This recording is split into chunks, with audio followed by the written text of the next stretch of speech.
What's up mga kaungo, Sunday ngayon. May nilakad na tayo, so kumala na rin na konti. Bili tayo ng lechon, tsaka Tagalog, bilangoy, tsaka buko na rin. Tapos after try natin magpalipad ng drone, so tingnan natin yung dun sa may circle ko, okay lang. So kaya muna tayo, balikan natin mamaya. Balik karugtong lang nung video kanina na after kumain tayo, pumunta tayo ng dito may circle sa government center. Ano ba?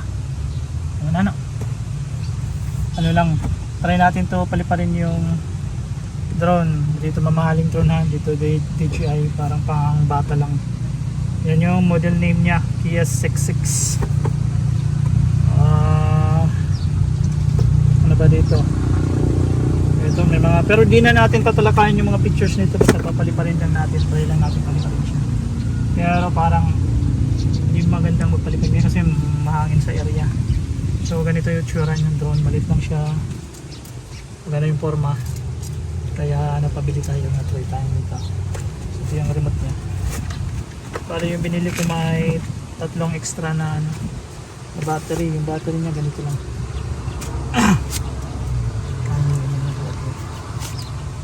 Tapos battery sa remote. Tatlong AA. Tapos ganito lang yan. Yan, tutunog siya. Tapos mag-iilaw yung lid nya. Yung lid sa harap is pula, blue sa likod. Tapos to. Tapos ganyan. And ay, naka na to. Calibrate na.